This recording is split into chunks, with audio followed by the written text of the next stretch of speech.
예수님이 다시 오시는 그날 우리가 뭐라고 부르죠? 종말입니다. 예수님이 다시 오시는 그날 종말에 이 세상은 어떻게 되는 겁니까? 오늘 말씀의 13절입니다. 우리는 그의 약속대로 의가 있는 곳인 새 하늘과 새 땅을 바라보도다. 예수님께서 약속하신 그날에요, 이 세상은 새 하늘과 새 땅의 모습을 보여줄 거라 이렇게 말씀을 하십니다. 우리의 도착점이 어디입니까? 우리의 인생의 항해의 도착점이 어디입니까? 새 하늘과 새 땅입니다. 그런데 어떻게 해서 그 새 하늘과 새 땅이 된다는 건가요? 오늘 본문의 10절입니다. 같이 보시겠습니다. 그러나 주의 날이 도둑같이 오리니 그날에는 하늘이 큰 소리로 떠나가고 물질이 뜨거운 불에 풀어지고 땅과 그 중에 있는 모든 일이 드러나리로다. 그날에요, 하늘이 큰 소리로 떠나가고요, 물질이 뜨거운 불에 풀어지고, 그러니까 세상이 어떻게 된다는 겁니까? 머릿속에 상상이 됩니다. 그렇게 지금 성경은 설명하고 있는데요, 이때의 말씀 중에 풀어지다라는 단어가요 11절과 12절에 계속해서 반복돼서 사용되고 있습니다. 11절은 이렇습니다. 이 모든 것이 이렇게 풀어지리니, 모든 것이 이렇게 풀어진대요. 다 소멸돼서 없어진다, 이런 의미도 담고 있겠죠. 12절입니다. 그날에 하늘이 불에 타서 풀어지고 물질이 뜨거운 불에 녹아지려니와. 그러니까 이 문장의 정황상 보면 그날에 뜨거운 물질이 뜨거운 불에 풀어지고요, 하늘이 불에 타서 풀어진다 말씀을 하십니다. 무엇을 나타낸다고요?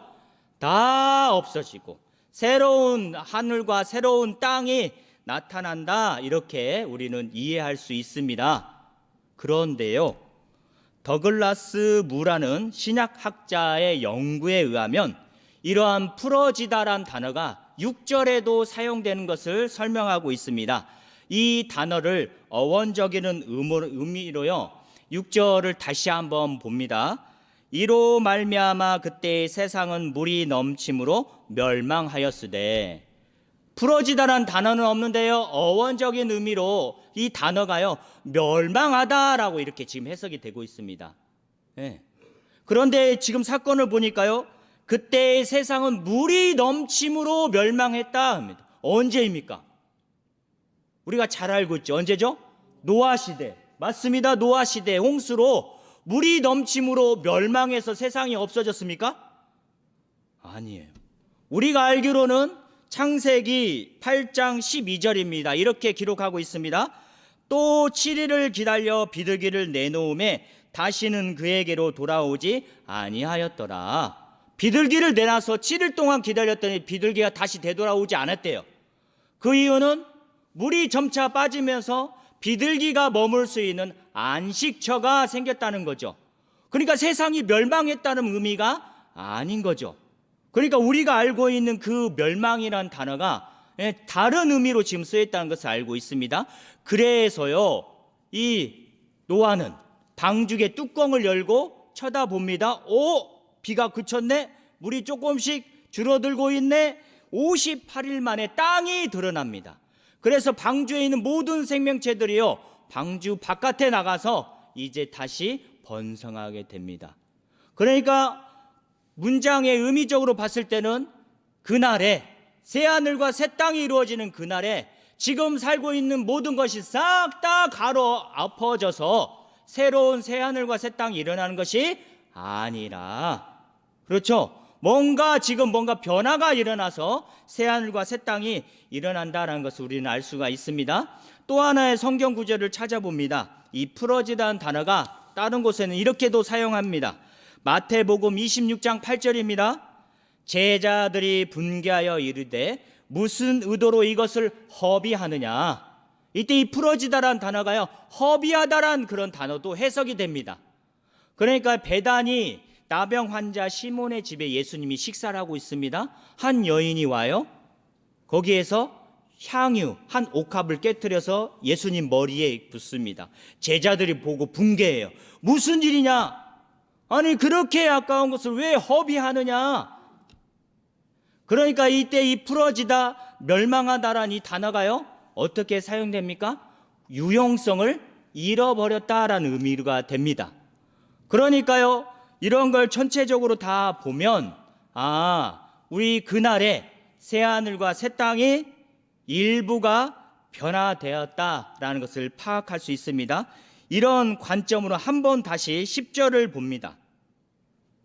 10절을 이런 관점으로 보면요, 그러나 주의 날이 도둑같이 오리니 그날에는 하늘이 큰 소리로 떠나가고 물질이 뜨거운 불에 풀어지고 땅과 그 중에 있는 모든 일이 드러나리로다. 그러니까요, 세상이 갈아엎어져서 새하늘 새 땅이 일어나는 게 아니라 어떻게 해요? 땅이, 하늘이 큰 소리로 떠나가고 물질이 뜨거운 불에 풀어지는 것과 같이 일부 분이 그렇게 확 변해서 새하늘과 새 땅이 날아옴과 동시에 지금까지 일어났던 모든 일들이 다 밝히 드러나진대요. 이게 우리가 맞이하는 종말이라 이렇게 더글라스 문은 설명을 합니다. 그래서요, 그는 또한 이렇게 덧붙입니다. 그날에 지금 이 창조 세계가 어떤 측면에서는 변화를 겪더라도 이 세계 자체는 영원히 지속되리라, 이렇게 설명을 합니다. 그러니까요, 노아의 홍수 시대부터 지금까지 보면 계속해서 세상이 존재하지 않았습니까? 그러면 거기에 변화된 것도 있습니다. 일부 변화된 것도 있고요. 그럼 변화된 걸 측면에서 생각해 보면, 신약 시대로부터 생각해 보면 신약 시대 1세기, 2세기부터 지금 2000년이 지날 때까지 세계는 계속 지속되고 있습니다. 이 안에서 변화된 건 있죠. 그날에 모든 것이 확 변해서 새하늘과 새 땅도 일어나지만 이미 변화된 것도 있습니다. 아주 낮고도 낮은 땅에 비천한 곳에 오신 예수님으로 인해서 이미 변화된 게 있습니다. 죽었던 사람이 다시 살아나고요, 병든 사람이요 고침을 받고요, 예수님께서 오병이어의 기적을 행하십니다. 그러한 일들이 일어나고 있어요. 그런데 그때만 일어납니까? 지금도 일어나고 있다는 거죠. 지금도 시대를 살펴보면 우리 사람을 고치게 하는 약이나 의료 계통 측면에서 보면 하나님께서 의도하신 변화가 정말 눈에 띄게 보이고 일어나고 있는 것을 알고 있습니다. 그래서 결국에 13절에서 말씀하신 것처럼 그의 약속대로 의가 있는 곳인 그 새하늘과 새 땅이 이루어진 그날에는 지금의 이 변화가 완전하진 않지만 그날에는 온전하게 될 줄로 믿습니다. 그래서요, 그렇게 좋은 일들도 일어나지만 시대가 변함에 따라 갈등도 있는 것을 우리는 잘 알고 있습니다. 항상 모든 일이 일어날 때 빛과 그림자가 있다고 했습니다. 좋은 측면으로 지금 변화가 일어났다면 그림자 변화도 있습니다. 제가 문제 하나 내겠습니다. 100만 원어치 현금을 가지고 가서요, 차 한 잔을 마실 수 없는 곳이 있습니다. 내가 돈이 있는데 100만 원 현금을 가지고 있는데 커피 한 잔 달라 해도 주지 않는 곳이 있습니다. 어느 곳입니까? 요즘에 그런 곳이 참 많아요. 어디입니까? 띠. 키오스크. 카드 사용하는 그 키오스크. 아유, 눈 어두워서 이거 안 돼. 처음에 가면요. 그러니까 어떤 곳을 가면요, 점원 앞에 이렇게 가잖아요. 그냥 멀뚱멀뚱 쳐다봅니다, 저를. 저도 쳐다봐요. 점원이 먼저 말해야죠. 어떻게 오셨습니까? 뭘 드릴까요? 근데요, 멀뚱멀뚱 저를 쳐다봐요. 저도 결국엔 제가 말합니다. 저 주문 좀. 그럼 바로 말합니다. 옆에 키오스크가 있으니까 주문하세요. 아직 말도 안 끝났는데요. 저 주문 좀 할게요 하는데 말도 안 들어요. 저 주문, 옆에 키오스크가 있으니까 주문하세요. 이거 휙 되돌아가 버립니다. 자기 일만 해요. 자기 일만. 맞아요. 자기 일만 해요. 절대 주문 안 받았습니다. 왜냐하면 키오스크가 하는 일이니까요. 이렇게 시대가 급변하고 있습니다. 맞죠? 맞습니다. 그러니까요, 그런 키오스크 문화 속에서 살아온 우리 젊은 세대들을 우리 기성세대가 이해하지 못한다면 무엇이 생길 수 있습니까? 갈등이 생길 수 있다는 거죠. 반대로요.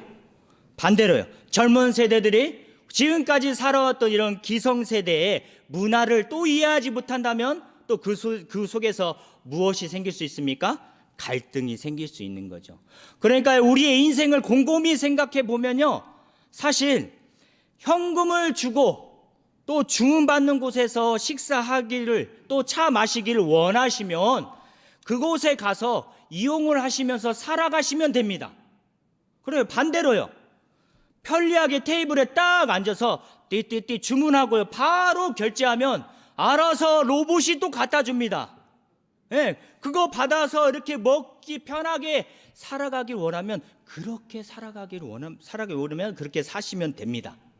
지금 우리가 살고 있는 시대를요, 어느 한편을 이렇게 보면 하나님께서 점점 다양한 문화와 다양한 사람들이 공존하는 시대를 열고 계시고 있구나라는 걸 우리는 느낄 수가 있습니다. 예. 그러니까 우리 밖에만 나가도 얼마나 많은 다양한 사람들이 있습니까? 예.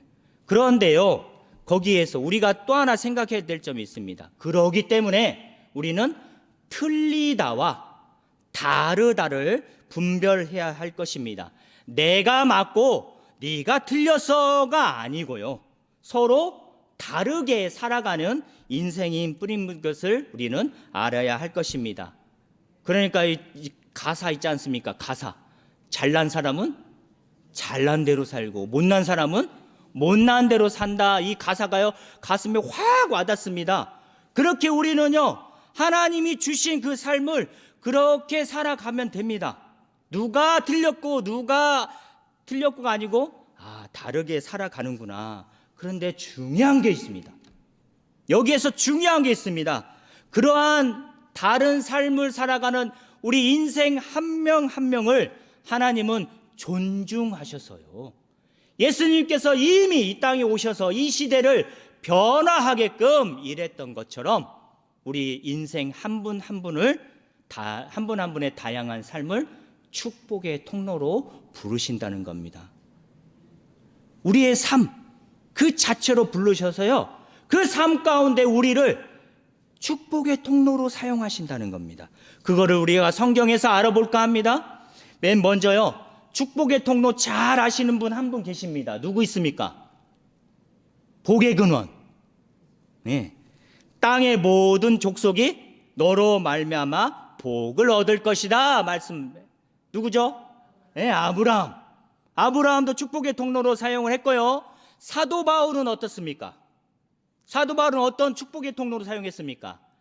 이방인에게 복음을 전하는 축복의 통로로, 사도 베드로는요, 유대인에게 복음을 전하는 축복의 통로로 사용했습니다. 또 문제 있습니다. 교회를 세우라 부르신 축복의 통로도 있습니다. 사도 바울 말고요. 누굴까요? 식사권 날라갔습니다. 네, 저희 교회를 세우라 부르는 축복의 통로인데요, 사도 바울이 소아시아에서 복음을 전하다가 유럽에 갑니다. 유럽에 갔을 때 첫 성에 도착해요. 빌립보 성입니다. 빌립보 지역에서 가서 그곳을 성교의 틀로 또 성교의 도화선으로 교회를 세우게 되지요. 그 빌립보는요, 회당이 없습니다. 그래서 바울이요, 강가에 갑니다. 강가에 가서 이렇게 보니까 여인들이 앉아 있는 거죠. 거기서 복음을 전합니다. 그때 그 여인 중에 한 명이 앉아 있었습니다. 누굴까요? 감사합니다. 어떤 분이신가요? 예, 훌륭하십니다. 맞아요, 루디아. 이 루디아는 두아디라 시의 출신인데요, 두아디라는 시는요, 염색하고 의복 등의 제조업의 중심지입니다. 특히요, 뭐가 유명하죠? 자주색 염료로 유명합니다. 이 자주색 염료는요, 이 구하기가 참 힘듭니다. 바다에 사는 뿔 고동 아시죠? 뿔 소라라고 부르는데 인간이 괴롭힙니다. 그럼 나 괴로워 하고 분비물을 내줍니다. 그게 바로 자주색 염료입니다. 그리고요, 다른 물체를 잡아먹을 때도 내는 그 분비물이 자주색 염료로 갑니다. 그러니까 옷 한 벌에 자주색으로 물을 들이려면 2만 마리가 필요한데, 그 2만 마리는 이 옷 한 벌에 가장자리만 할 수 있답니다. 그러니 옷 한 벌을 자주색 염료로 하려면, 물들이려면 수백 수천 마리의 고동이 필요하죠. 예. 그러니까 얼마나 비싸겠습니까? 로마 시민이나 왕족들이 자주색 옷감으로 옷을 입고 다닙니다. 자주색. 예. 그 자주색 옷감 장사했던 루디아가 바울을 자기 집으로 초청을 합니다. 그래서 그 집이 선교의 본거지가 되고요, 그 집을 토대로 해서 무엇이 생깁니까? 빌립보 교회가 생깁니다. 하나님은 루디아를 통해서 교회를 세우는 축복의 통로로 사용하십니다. 그런데 루디아뿐만 아닙니다. 바나바 아십니까? 바나바. 사도 바울이요, 회심해서 복음을 전하다가 제자들 만나러 갑니다. 제자들, 어이구 무서워, 너 우리 제자들 잡아간 사람이 아니야. 그때 옆에서 변호했던 사람이 바나바입니다. 아니야, 회심해서 많은 사람들에게 복음을 전하는 걸 내가 다 봤어. 변호해 줍니다. 그래서 제자들과 함께 생활할 수 있도록 도움을 줘요. 그래서 바나바와 바울은 함께 이제 선교를 다닙니다. 그때 바나바 사촌인 마가 요한이 있었습니다. 이 마가 요한도 선교에 같이 가다가 밤빌리아라는 지역에서 무슨 이유인지 모르겠지만 힘들었겠죠. 뭐 선교가 그렇게 쉬운 일이겠습니까? 힘드니까 다시 예루살렘에 돌아가 버립니다. 사도 바울이 뿔이 납니다. 선교라면 끝까지 하나님을 위하지, 중간에 그냥 가버려? 말없이 갔을지도 모릅니다. 몰래. 그러니까 다음 선교 나갈 때 바나바하고 사도 바울이 언쟁을 합니다. 데려가자고. 무슨 소리야, 중간에 가버린 사람은 뭘 신뢰가 있다고 데려가. 둘이 싸웁니다. 결국 갈라지게 돼요. 바나바가 따로 가고 바울이 따로 가고. 이때 바나바는 누굴 데려갈까요? 그 마가 요한을 데려갑니다. 그래서 나중에 그 마가 요한을 아주 훌륭한 그리스도의 제자로 세우게 됩니다. 그 마가 요한이 누구입니까? 마가복음의 그 마가라고 그렇게 지금 지칭하고 있습니다. 그래서 성경 자료는요, 바나바에 대해서 이렇게 설명합니다. 바울에 비해 사람을 세우고 키워주는 넓은 아량이 있는 사람이다. 그러니까 하나님께서는요, 바나바를 통해서 사람을 세우고 키워주는 축복의 통로로 사용을 합니다. 심지어는요, 나만 장군이 엘리사에게 나아가 나병을 고침받을 수 있도록 하나님은 누굴 사용합니까? 나만의 어린 요정을 사용합니다. 어린 요정을 사용합니다. 예. 그것처럼 그게 성경에서만 일어난 일이 아니라는 거죠. 하나님은 우리의 삶, 그 삶을 그대로 받으신다는 거죠. 그리고 어떻게 해요? 이 시대를 변화시키기 위해서 예수님께서 이 땅에 오셔서 곳곳 가는 곳마다 살아나는 기적이 일어납니다. 살아나는 일들을 하기 위해, 그 일을 맡기기 위해서 우리 삶 자체를 하나님이 받으신다는 거죠. 우리의 삶을 축복의 통로로 하나님이 부르신 줄로 믿습니다. 그런데 어떻게 부르실까요? 마태복음 5장 16절은 이렇게 말씀하십니다. 이같이 너희 빛이 사람 앞에 비치게 하여 그들로 너희 착한 행실을 보고 하늘에 계신 너희 아버지께 영광을 돌리게 하라. 네. 너희 빛이 사람 앞에 비치게 하기 위해서는 내 빛이 아닙니다. 너희 빛이 사람 앞에 비치게 하지만 너희 빛이 내 빛이 아닙니다. 나의 의가 아닌 거예요. 내 안에 누가 계십니까? 예수 그리스도가 계십니다. 그 예수 그리스도를 비치게 하기 위해서 우리의 삶을 축복의 통로로 부르신다는 것입니다. 그러면요, 그 예수 그리스도를 비치게 한다는 게 무슨 일이라고요?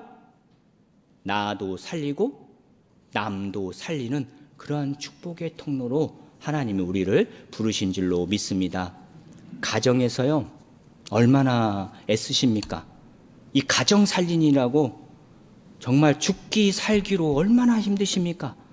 나를 통해서 하나님이 우리 가정의 축복의 통로로 사용되는 줄로 믿습니다.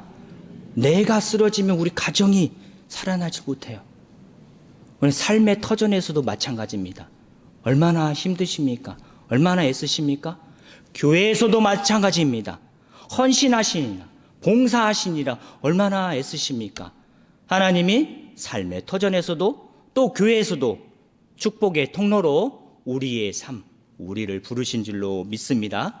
그래서 어떻게 부르신다고요? 아브라함으로, 또요 사도 바울로, 베드로로, 누디아로, 바나바로, 심지어는 어린 여종으로 우리를 부르신 줄로 믿습니다. 그러니까요, 어떻게 살아가시든지요, 우리의 삶이 어떤 삶이든지요, 내 삶 가운데 절망이나 한탄하지 마시고요, 내 하나님께서 주어진 그 삶입니다. 하나님께서 주신 호흡으로 살아가는 삶입니다. 얼마나 귀한 하나님의 선물의 삶을 우리 현재도 살아가시는 그 모든 삶에 대해 하나님께 감사드리면서 예수님께서 부르시는 곳 어디까지 따라가십시오. 그래서 그곳에서 주님의 빛을 비추어 아름다운 결실을 맺는 축복의 통로의 대림절과 또 성탄절과 2026년이 되시기를 주님의 이름으로 축복합니다. 기도하시겠습니다. 선하시고 인자하신 하나님 아버지, 저희들 하나님 자녀 삼아주심에 감사드립니다. 하나님, 오늘도 저희들의 호흡을 주심에 감사드립니다. 하나님, 저희들 호흡을 주시고 저희들 하루하루 살아가게 하여 주신 은혜에 감사드립니다. 하나님, 이 감사가 우리 하나님께 흠양하게 되어 우리 하나님이 우리의 모든 삶을 축복의 통로로 사용하여 주시기를 간절히 기도드립니다. 하나님, 다 알고 있었습니다. 저희들 살아가는 모든 시간들이 하나님께서 사용하시는 축복의 통로임을 다 알고 있었습니다. 하지만 깨달지 못한 부분이 있다면 성령님, 저희들 마음을 주장하여 주시고 주신 말씀 생각나게 하여 주셔서 모든 삶 가운데 시간마다 우리 하나님께 영광을 드리는 그러한 하루하루로 인도하여 주시옵소서. 모든 것 감사드리며 예수님의 이름으로 기도드립니다. 아멘. 활빈 가족 소식란입니다. 저희 교회에 처음 오신 분들 진심으로 환영합니다. 등록을 원하시는 분은 예배의 안내를 받아 새가족실에서 등록해 주시기 바랍니다. 이번 주가 대림절 4번째 주일입니다. 주님을 새롭게 영접하는 은총의 시간이 되시고요. 또 성탄, 이번 주 목요일에 있습니다. 또 성탄을 축하하시는 그러한 시간이 되시기를 원합니다. 청빙 결과 권호현 목사님이 담임 목사로 부임하게 됐습니다. 연말 정상 기부금은요, 기부금 영수증은 허혜균 목사에게 신청 바랍니다. 접니다. 성탄 예배 안내입니다. 오늘 찬양 예배, 오후 찬양 예배에는 교회 학교 주간 성탄 발표회가 있습니다. 그리고 성탄절 예배는 12월 25일 목요일 오전 11시 본당에서 드리는데요. 통합 예배로 드립니다. 송구 영신 예배는 12월 31일 수요일 저녁입니다. 오후 11시 30분에 드리고요. 저녁 7시 30분에 드리는 수요 예배는 드리지 않습니다. 교회 모임 소식입니다. 모세 남성교회 총회가 점심 후 본당에 있습니다. 함께 모여주시면 감사하겠습니다. 금요 기도회는 7구역이고요. 금주 식당 봉사는 교역자 당회입니다. 교우 소식입니다. 우리 한양국 목사님께서 오늘 조기 은퇴 인사가 있으시고요. 내일 오전 8시에 이사하십니다. 그리고요, 감사하는 마음으로 식사 대접하셨습니다. 한양국 목사님 가정에서 대접하셨습니다. 감사합니다. 그리고 우리 환우들을 위해서요, 선교지, 선교사님들을 위해서 12월의 중보 기도를 위해서 우리 한마음 한뜻으로 기도해 주시면 감사하겠습니다.